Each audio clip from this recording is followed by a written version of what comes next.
Hello, everyone. Welcome to another episode of the Addicted Mind podcast. My name is Dwayne Osterland. I'm your host.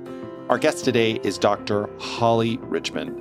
She is a somatic psychotherapist, a licensed marriage and family therapist, and a certified sex therapist with an expertise in the recovery of sexual trauma. She sits on the clinical board of directors for Dame Products and is the associate director of Modern Sex Therapy Institutes. This unique combination of credentials enables her to focus on clients' cognitive processes as well as mind-body health. In addition to teaching numerous sexual health-related subjects, she works with women, men, couples, and gender-diverse individuals on relationship and sexuality issues, offering sex therapy and sexual health coaching nationally and internationally. And her book, Reclaiming Pleasure, a sex-positive guide to moving past sexual trauma and living a passionate life, is an innovative look at both somatic and psychological factors in survivors' erotic recovery. And each interlinked facet of her work is grounded in a sex-positive perspective.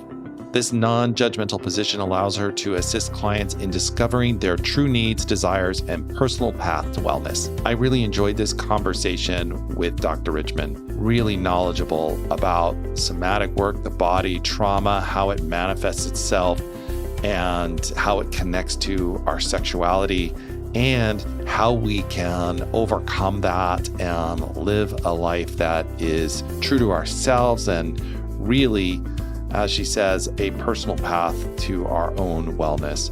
So I think you'll get a lot out of this episode. And don't forget, if you are getting a lot out of the Addicted Mind podcast, write a review on iTunes or wherever you get your podcasts. That means a lot to me. It helps the podcast get found, and I just really appreciate it. And you can follow us on Instagram at the Addicted Mind Podcast. All right, everyone, stay tuned for this episode. A quick note before we start this episode. In this episode, we talk explicitly about sexual trauma. And so if that is something you're struggling with, please practice self-care and discernment before listening to this episode. All right, everyone, welcome to the Addicted Mind podcast. I think I have a great guest today, Dr. Holly Richmond, who is a somatic psychotherapist, a licensed marriage and family therapist, and a certified sex therapist. And we're going to talk about today recovery of sexual health after sexual trauma. And as we were kind of talking earlier, I think that is such an important topic because that trauma impacts so many people and can also drive addictive processes and addictive behavior and all that. So let's just jump in. Holly, you want to introduce yourself? Tell us a little bit about you. How did you get into this work and why are you passionate about this and all of that? Thank you. Thank you, Dwayne. I'm really grateful to be here. So thank you for the invitation. Yeah. And so I'm going to keep this, how I got into it, as short and sweet as possible. So I was a journalist for 15 years before I went into psychotherapy. Wow. And one of the roles I took on towards the end of the journalism career was teaching creative writing at a girls' detention facility outside of Los Angeles. So as I was giving them writing prompts each week, I heard story after story of sexual trauma, as you can imagine. So sexual abuse, sexual assault, gang rape, all kinds of things. And of course, at the time, I would be reading their work. And I really didn't have anything more to say other than I'm so sorry and that's not okay. But that really changed the trajectory of my life. And the next fall, I went back to graduate school. So I got my master's in clinical psychology and then just didn't really feel like I was done. So I got a PhD in somatic psychology. Wow. So really having that event and seeing that trauma firsthand and the impact like sexual trauma has on people and how that sexual trauma can change the direction of someone's life, being able to see that. I mean, it sounds like that really like, I got to do something here. Yeah, that was exactly it. And I was very clear, like writing about this or helping them write about it and express themselves is a tiny little part, but not nearly enough.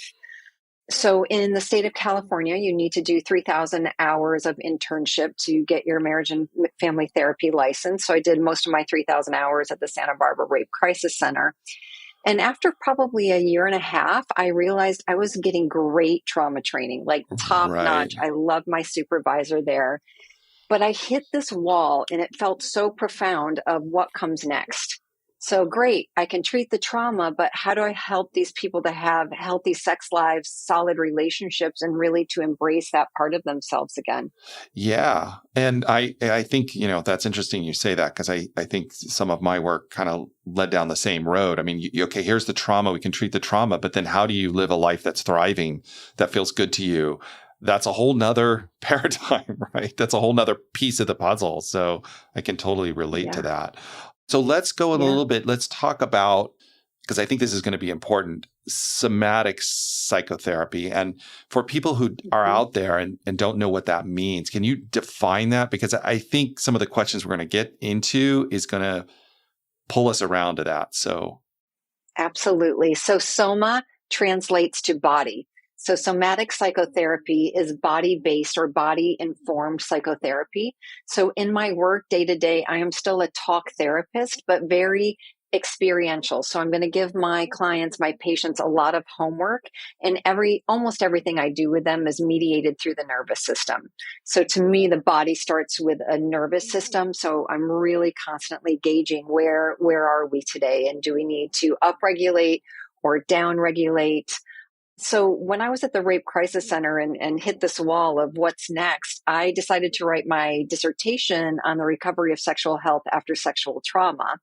And when I stepped into that research, I quickly figured out I can't study trauma if I'm not studying the body, and I can't study the body if I'm not studying sexuality. right. So really, like, the breadth of my work goes hand in hand, like the licensed marriage and family therapy, yes, but then with the informed body-based approach, yes, and then the certification in sex therapy. So I can't even imagine doing this work without those three pillars. Yeah, I mean, that makes sense. Our sexuality is so core to our sense of self. I mean, it's such an important part of us that I think we experience the world in many ways through our sexuality, unconsciously and consciously. Yeah, absolutely. And of course, our brain is our largest sex organ, but the body for most of us has a lot to do with it. And Hmm. Dwayne, I'm sure you've seen this too. For trauma survivors, they can be very disassociated from their body, just almost numb and walking around just, from the neck up.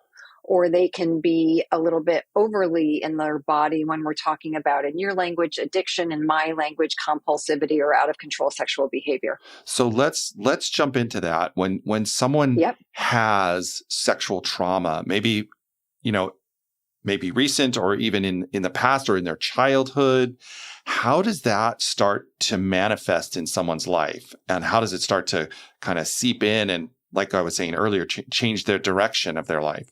Yeah. So I think there's two things I want to mention there. And the first is sexual shame. So most of us have some experiences of shame, but the longer I study sexual trauma, it is such that internalized experience of shame goes so deep with sexual trauma, like it gets buried. It is like, I am bad. I am broken. I am the most horrible person. Whereas other kinds of shame, whether it's academic shame or family shame, those have a little bit more chance to be externalized. With sexual shame, I feel like it goes right in and So it right sticks. into the self, like the self Yeah, gets now surrounded and engulfed in this shame, or yeah, we relate to the self through this lens of shame. exactly, exactly. And then the other pillar, another reason why I studied somatic psychology, so many physical manifestations of trauma. So, and it was so interesting. And, heal thyself. As I was doing this work, I realized partly why I was drawn to it is because I am a somaticizer. So for many years, I walked through my life very body led. So my body would let me know something was wrong way before my brain caught up. And either I'm not very smart or my body knows better than I do. And it's been a process of 18 years now of helping my body and my mind to be on the same page. Because yeah, for years, my body was just like, something's wrong, something's wrong, something's wrong. And I wasn't listening. And I think with so many of the survivors that we see too, they are going to come in with all sorts of physiological issues. And a lot of Yeah. times those are idiopathic. So there's no medical reason why though they're getting expressed that way. So then we have to look at the psychogenic reasons. What's originating from the psyche? Right. And I think what you're saying is so important because I think with, my experience personally and professionally is like when we have sexual trauma, we disconnect from our body. Well, I mean, in a way we can. I mean, that's one of the symptoms in a way, Yep.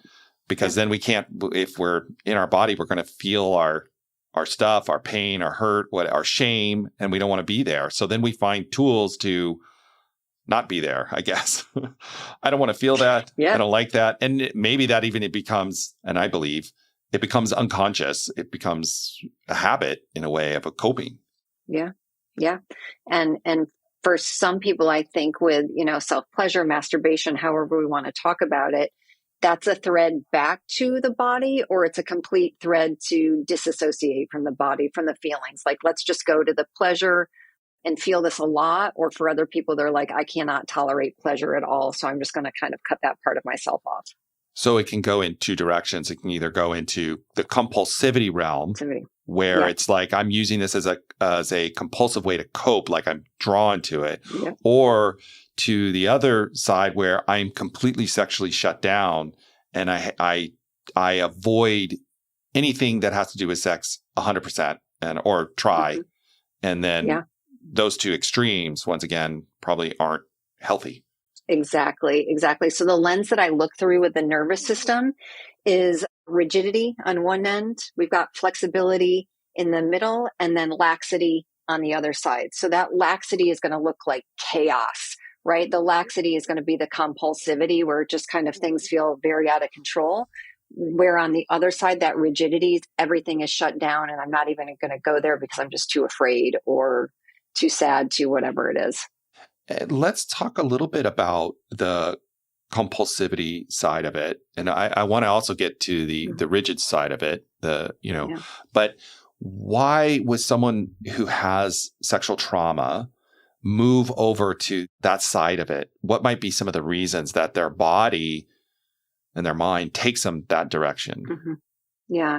Dwayne, this is such an important question that I think a lot of people have their hard time wrapping their head around, because they think, oh my gosh, this person was raped and now she's out there having a ton of sex. That doesn't make sense at all. Why would she do that?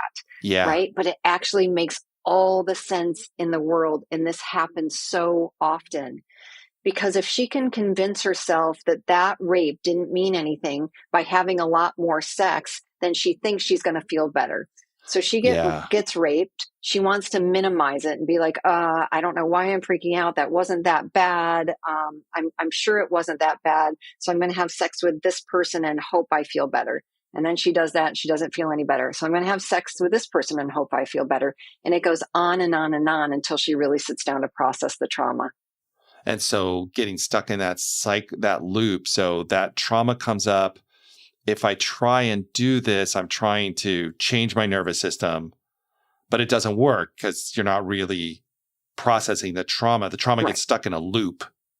That's what I hear you kind of saying.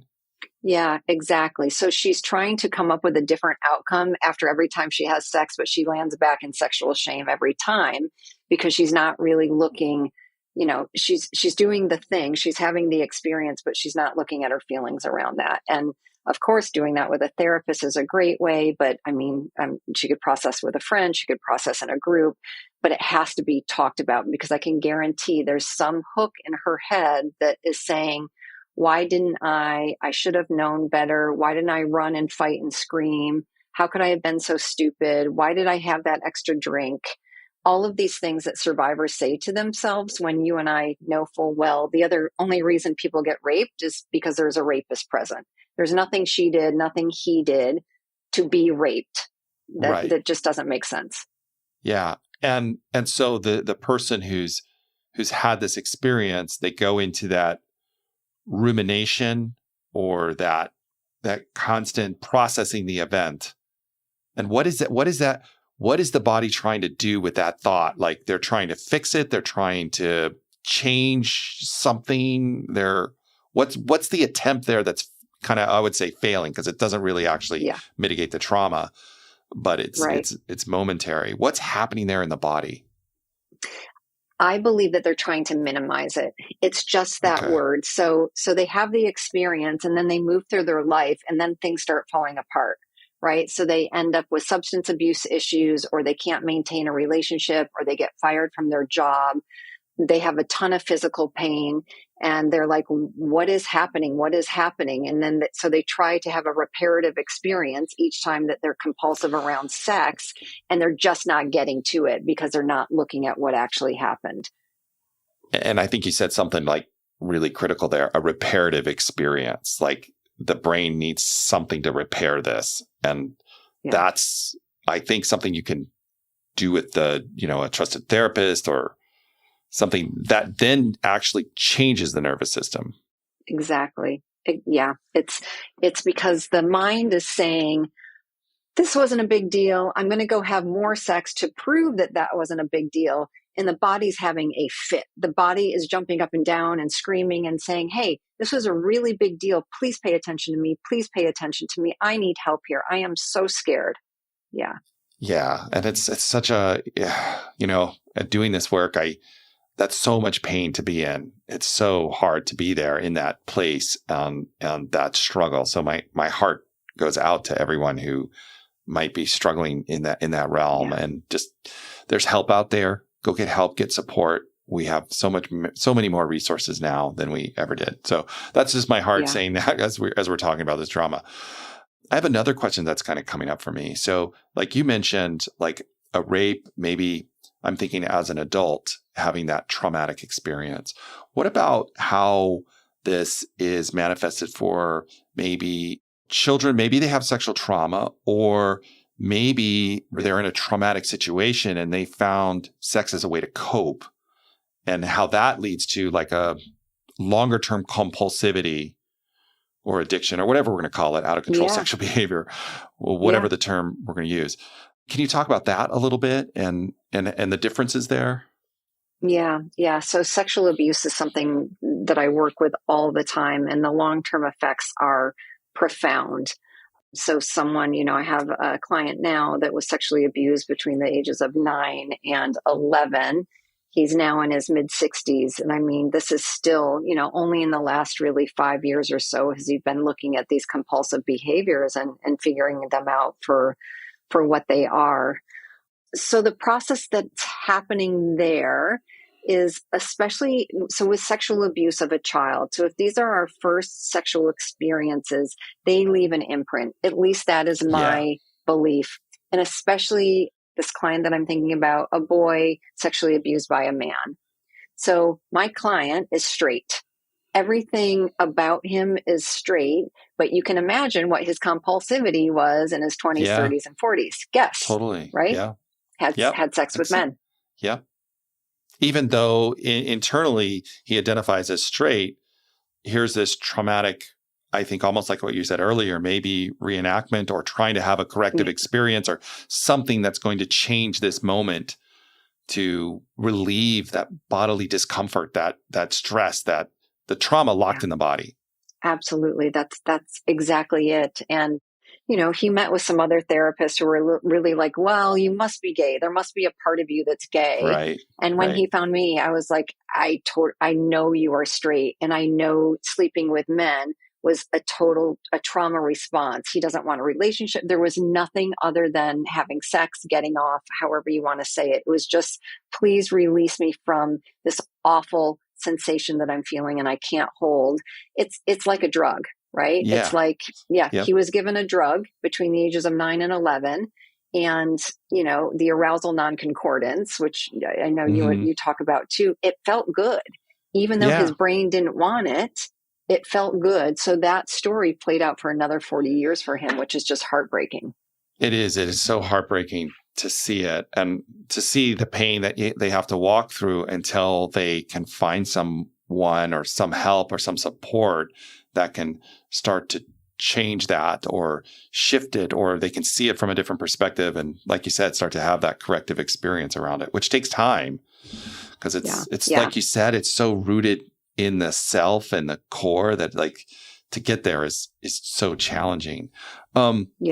So what Dwayne, I'm about, sorry. I didn't mean to interrupt. I just don't want any of your listeners. I would have been 100% okay if he was gay. He can be whatever he wants. Anybody can be whatever he wants. He was totally. just telling me that he wasn't. And I believed him because he knows himself. So I just wanted to be I clear about that. oh, Yeah. Holly, I think that's good that you say that too, Okay. because each person has to define their sexuality and and figure that piece out for themselves, what's right for them and what's right for for who they are. And I know that's what you do. So I Yeah. know that's how you're Yeah. saying this. So but Yeah. totally understand that, that I think that's important to be able to say and to say out loud, because we really want people to be who they are and Yeah. to fully embrace their sexuality and how that manifests itself. And in a that's back to sexual thriving, right? Yeah. And that's what we Yeah. want for everybody, all of ourselves and everybody else. So, okay. So I had another question because I'm very curious about this. I want to go to the other side of it where people become, well, I use the term sometimes sexually anorexic. I don't know if that's the greatest Mm-hmm. term, but they become, like you said, like very so rigid that they turn their sexuality off because it's so fearful. And I wonder how that kind of, if someone's out there Yeah. and they're on that side of the equation, how that might, they might experience that, or how would they notice Yeah. that? Yeah. So sexually anorexic, that's certainly a term that is used. The other term I like, and it's interesting how this shows up, is anhedonic, or suffering from anhedonia. So just an aversion to pleasure in general. So someone who is shut down to sexual pleasure, you're probably going to see a lot of rigidity around what they eat, a lot of rigidity around what their house looks like, a lot of rigidity around how many people they hang out with, where they hang out. Like their world, just how I describe it, it's a very small container, because the smaller the container, the more rigid the container, the safer they feel. Oh, so they're getting safety this way, where the other person Yeah. who's in compulsivity is like Mm. trying to create this experience. Yeah. They're tightening down to avoid the experiences. That's their way of trying to cope, and how we can each like do that so differently. Exactly, exactly. And it's just pleasure just doesn't feel safe. So either, there could have been that arousal non-concordance. So while they were being raped or assaulted or abused, they experienced some sexual pleasure because they're a human being in a body. They're Right. not a robot. Yeah. But holy cow, talk about shame. Like, how many people in this world carry around, oh, I was raped when I was 13, but I ejaculated. That must have meant I wanted it. It 100% did not mean that at all. It just means you're a human being with a penis with nerve endings. Right. That's what the body Yeah, does. right. But can you imagine then that rigidity makes a lot of sense? Like, nope, I'm just going to shut down pleasure altogether. I'm not even going to go there, because that if I ejaculate again, then I'm going to feel the shame all over. And then that has long-term impacts for them too on their relationships, living in that rigid space. There's a lot of anxiousness around that to try and maintain that rigidity. I mean, it leads Yeah. to all sorts of other problems that come up for them. It does. It does. It's really hard to maintain a relationship unless you have two people who are happy not having sex, which doesn't, that's not Yeah. usually how it goes. Or this person just ends up living alone their whole life, but they're desperate for connection, but too scared to find it. All of these things. Another question I have too about this is I'm thinking, so when you see a person with compulsivity, right, it's more visible, right? You can see the behavior, you can see it. On the flip side, when you have someone more rigid, I think it's more invisible. And do you see a difference in people getting help for either side of that? Or I'm just curious about how you see that kind of come into your office and be present and show up. Yeah, I think you're right. The compulsivity, usually there is going to be some external impact eventually, right? Right. Somewhere, excuse my language, shit is going to hit the fan, right? Yep. Whether it's in their relationship, or they're missing work, or they got in trouble or something. So they're going to seek help. And if they have, if there's a lot of issues with compulsivity, they could end up with an STI. They could end up with injuries to their genitals because they're masturbating so much. So those are some external things that person is going to be, yes, I need help. I see more on the other end of the rigidity. And in that case, it's usually a person coming to me saying, my marriage is about to fall apart because I can't have sex. Or the partner brings their partner in and says, hey, we're about to divorce because they can't have sex. Or a lot of times a person will just kind of come to it on their own and be like, I can see I've never experienced sexual health whatsoever. And I'm finally connecting the dots that it was that rape that happened 32 years ago. I never gave that any attention whatsoever. But you know what? Now in my 50s, I think that had a big impact. And can we finally talk about it? Yeah. And being able to see that and get there. Yeah, it's so heartbreaking because it impacts so many people. And, once again, as we were saying earlier, sexuality is such a core part of who we are as a human being that this kind of trauma it kind of seeps in all over the place and impacts so many areas of a person's life. But like you're saying, you can reclaim pleasure and you can heal from sexual trauma, which is so important. So let's talk a little bit about that healing side of it. Mm-hmm. And, for me, my journey in as a therapist and all this stuff comes through the addiction realm, going into working with people in addiction and kind of conceptualizing this through the term addiction. Like when we look at sexual compulsivity, using that term. But I know that term, there's a lot of debate over what to call sex addiction, compulsive sexuality, out of control sexual behavior. And I just want to talk about that a little bit and kind of dig into that. And what are the pros and cons and language is important. Yeah. It is. Words inform our experience. And that's from Esther Perel, who so many of us admire. Okay. So because I came up through the traditional sex therapy lens, ASECT, so we don't use the word addiction. However, Right. I am going to say if more people that need help find it through the addiction channel, I am happy. I just want people to feel better. Yeah. The problem I have with it, and the problem a lot of traditional sex therapists have with it, is that for some clients, it's a way to pathologize bad behavior and bypass their role. So let's take Harvey Weinstein, for example. Let's take many of these high-powered men who are like, sorry that I raped 50 people. I have a sex addiction. I'm going to go to this clinic for 30 days and all must be excused. Like, that's just bullshit. I'm sorry. No. Yeah, absolutely. I would agree with you 100% on that. You have to take accountability for your actions, no matter what you call it. Right. Yeah. So the model that we use, which you used all the words, compulsivity, or Doug Braun Harvey's treating out of control sexual behavior, right.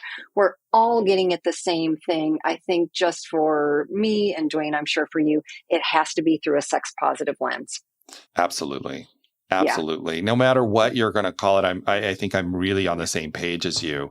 Our sexuality has to come from that sex positive lens. If we do it through shame, that's not healing. Right. That's just more pain and more hurt. And I think we can see in our culture, there's already so much sexual shame. We do have to be really, really careful with our languaging of what that can do and how that languaging can be co-opted to flip to a negative side. I totally see that. And that makes a lot of sense to me. Yeah. So we don't want to pathologize sexuality. And I'm sure you don't either, because sexual health is an integral part of our overall health. We want to help people make better decisions, feel better in their body, awareness, understanding, behavior change, work through that trajectory to get to a place where they want to be with their own sexuality. Yeah, absolutely. And let them find their path and their way. So let's talk about now. We kind of talked about how it manifests itself, right? So we've got this compulsivity, we've got this rigidity, and we've got the trauma and the shame.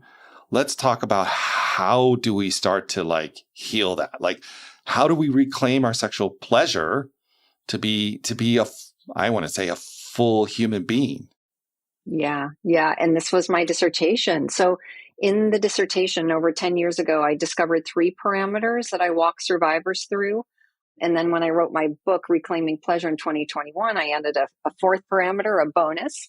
So those parameters are control, So within control, we've got maintaining control and relinquishing control. So relinquishing control is going to be really important for those people that are rigid. Maintaining control is going to be really important for those people that are lax or compulsive, right? Right. So really playing with elements of control. And again, this is mediated by the nervous system. The second parameter is pleasure. So many people have never stopped to think about what they want, what they desire sexually. So I help my clients discover their sexual template, like what really turns you on and how do you feel good expressing that? The third parameter is connection. And this one is the hardest. Like, how do I be myself as a sexual being in connection with someone else? What does that really look like for me? It's hard. So the control is like kind of the logistics. The pleasure is kind of the fun, exciting piece. And then we get to connection. And my clients are like, oh shit, you want me to actually have to go out and do this? Yes. Right. I don't want to do that. Are you crazy? No, Right. I mean, well, that if you're dealing with shame, right? Shame is the emotion of disconnection. So yeah, you've got to have that shame. You got to build that shame resilience because you're going to encounter it. If you've had sexual trauma, I would imagine that's what I'm thinking. You're going to encounter shame. If you have sexual trauma, it's like, oh, well, there's shame. Nice to see you. Right. So how can I be in connection without the shame, like running the show? And then the fourth parameter, which is the bonus, is this idea of eroticism and fantasy, co-creation, like really stepping even deeper into our sexuality to see what the subconscious, our psyche really desires to feel in our erotic expression. And I think that fourth one, it sounds like that's even harder. Maybe that's my own stuff, but that's even because, being with fantasy, being with eroticism and letting yourself go, right? You have to trust yourself a little bit. You have to let go of, back to what you're saying, control. Yeah. I would imagine that's difficult for a lot of people to do. It is. And then sharing fantasies with partners, like that's a complex step. Yeah. But for some people, especially those that have struggled with fantasy, so, they're like, I should want this, but I really want this. It's an important thing to look at and just trying to get aligned there, mind and body. And I would love to ask this question too. How does culture impact that piece as well? Because I think we live in a pretty shame-based culture when it comes around sexuality and sexual being. And I imagine that comes into play. It does. If I'm a man, I should be dominant and confident and strong. And, so you've got this guy who's dominant and confident and strong on the outside, but on the inside, he's just like, oh my gosh, all of my fantasies are about being dominated. What's wrong with me? Right, I don't, so just helping him to really understand what that is. And that is about control and letting himself go and just feel free and not having to make all the decisions to keep himself safe. So just like normalizing that has so much power. Yeah, absolutely. Because then they, they can see their humanity. Like this is just what it means to be human. Yeah. Right. This is what it means to be alive and to go through this crazy walk of life, whatever, that means to you and to us or whoever. Right. That's part of the journey. Absolutely. And the sexuality or erotic piece of it can make it really exciting and for some people scary, but there's a lot of rich information there. And can we connect that piece back to trauma resolution too? Because if our trauma informs our sexuality, how do those pieces work together? Our eroticism that we're discovering and our trauma and the connection between those two pieces. I know that's a very complex question. I'm asking pretty complex questions. I mean, I know there's not an totally easy answer, but I think people would want to know that. I think people would want to understand that a little bit. So here's the truth of it. A lot of times, especially if the trauma happens in childhood or at a young age, it can inform some of the ways that we relate sexually. The key there, let's take fantasy, for example. So I give my clients two choices. So they talk about their trauma. There's something in their fantasy that is a recreation of the trauma. Let's say that they were strangled, right? So they were strangled during their rape. And now she's like, oh my gosh, I have so much shame. If I really need to get myself off, I'll watch porn or I'll imagine something with strangulation. So with that, I would work on that for weeks and weeks and months and try to come up, is there a way that that can be a healthy expression that she could go to sometimes that would turn her on? Or every time she goes there, does she just hit that wall of shame? And our work in that moment is to really redirect. So it's a mindfulness practice, right? Every time strangulation comes up, I'm going to say, no, thank you. I'm going to put you over here, and I'm going to have another fantasy that I can go to. Or for some people, Joanne, they're like, after months of working on this, they're like, okay, I can tolerate that fantasy and it is still hot to me, but I understand why, and I can engage with it every now and then. Yeah. And I think that goes back to what you were talking about earlier about how each person has to find their way, right? Like what you're saying is like only that person is going to know what's going to work for them. And they can do that with compassionate guidance to find that. Because once again, it might be one way for this person and then another way for this person. And that's okay to find our path. And so that's very, very hopeful for a lot of people, because I think when people experience sexual trauma, they can feel very stuck and lost in it, and that there's no way out. And what you're saying is, you can reclaim your pleasure, and you can. So let's talk about that, because you have a book out there. And if people want this information and and I would imagine a lot of people are probably relating to this and hearing this. Tell us about your book. Oh, thank you. Yeah, the book is called Reclaiming Pleasure, a sex-positive guide to moving past sexual trauma and living a passionate life. And it's got all of these steps in here. So it walks you through shame and sexual health, understanding self-blame, and then it really moves into this healing protocol of those 4 parameters that we've just discussed. Plus, it has a ton of resources. If you're not a person that reads, I have Reclaiming the Course. It's an online course, 10 modules. So you can find that on my website as well. So it's just drhollyrichmond.com, drhollyrichmond.com. You can go to Instagram, Dr. Holly Richmond. Yeah, I think that's it. Awesome. I will put all those in the show notes as well. Before we go, I always like to ask one question before we totally wrap up. And that's if someone out there is maybe struggling with sexual trauma and you could tell them one thing, what would it be? What would you want them to know? That they did it right, that they handled it the right way. And the reason I know that is because they're here and they're having these questions now and reflecting on their process. I think for so many survivors, again, they go back to, why didn't I should have known, how could I have been so stupid, all of those things. But our body really takes care of us. So whether you froze in that moment, whether you fawned to try to get out of the situation, whatever you did, it was the right thing. And I know it's the right thing because you're here and you're asking those questions, and something worse could have happened if you didn't have the reaction that you did. Oh, thank you, Holly, so much for saying that and putting that out there and giving, just you're human. I love it. I love it. Yeah. Thank you so much, Holly, for coming on to the Addicted Mind podcast, just sharing your wisdom, your experience, and your hope, and all of that. Oh, Dwayne, thank you again for the invitation. It was so nice to connect with you today. All right, everyone. I hope you have a wonderful rest of your day. Be kind to yourself as you move throughout it. And I will talk to you on the next episode.